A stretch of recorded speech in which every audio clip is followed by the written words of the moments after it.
यह संपादकीय डिक्टेशन 100 शब्द प्रति मिनट की गति से अमर उजाला समाचार पत्र दिनांक 10 जून 1925 से है। यदि यह आपको अच्छा लगे तो लाइक, शेयर और सब्सक्राइब अवश्य करें। रेडी। 17 दिनों के अंतराल के बाद बीते रविवार को दिल्ली के अधिकतम तापमान के एक बार फिर 40 डिग्री सेल्सियस को पार करते ही भारतीय मौसम विज्ञान विभाग का हीट वेव येलो अलर्ट यह चेतावनी देने के लिए काफ़ी होना चाहिए कि आने वाले दिनों में भी गर्मी से छुटकारा नहीं मिलने वाला। पड़ोसी राज्यों से तो संकेत मिलने शुरू भी हो गए हैं। हरियाणा के सिरसा में पारा 46 तो चंडीगढ़ में 42 के भी पार जाता दिखा। राजस्थान के श्री गंगानगर में तो तापमान 47 के भी ऊपर पहुंच गया। दिल्ली में पिछले महीने की 21 तारीख को तापमान 40 से ऊपर गया था। जून माह में तो यह पहला ही अवसर है जब तापमान ने 40 डिग्री को पार किया है।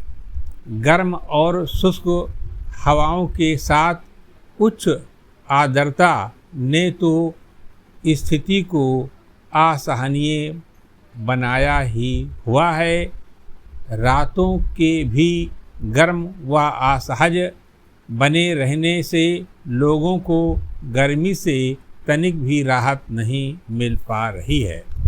उल्लेखनीय है कि इस वर्ष मई में 1901 के बाद से सबसे अधिक बारिश हुई।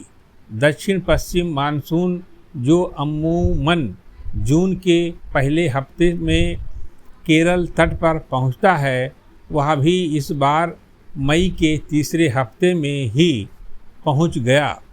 समय पूर्व बारिश ने स्वाभाविक ही उत्तर मध्य और दक्षिण भारत में तापमान को गिरा दिया, लेकिन इस असामान्य मौसमी घटना के बाद जैसे ही बारिश रुकी, तेज धूप और शुष्क हवाओं ने फिर से गर्मी बढ़ा दी।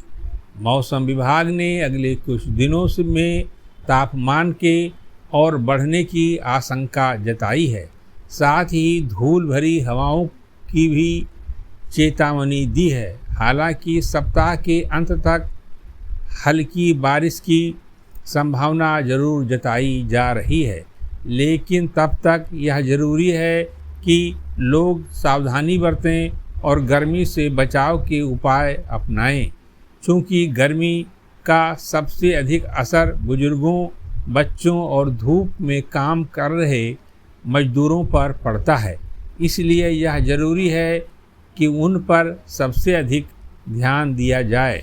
दिल्ली में तापमान का इतना ऊंचा पहुंचना अब चौंकाता नहीं है, लेकिन यह सवाल तो उठाता ही है कि आखिर हम कर क्या रहे हैं।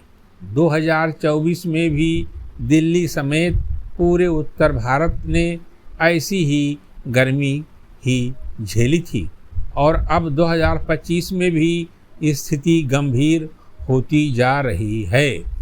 इसे महज एक मौसमी घटनाक्रम मानकर खारिज नहीं कर सकती।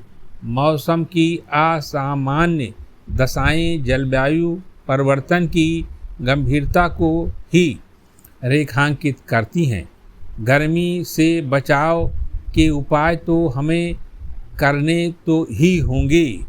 इसके साथ ही वृक्षारोपण, जल संरक्षण और नवीकरणीय ऊर्जा को बढ़ावा देने जैसे दीर्घकालिक उपायों पर भी ध्यान देना होगा। अब भी समय है कि हम प्रकृति के साथ सामंजस्य बनाकर चलें ताकि भविष्य को सुरक्षित बनाया जा सके। समाप्त।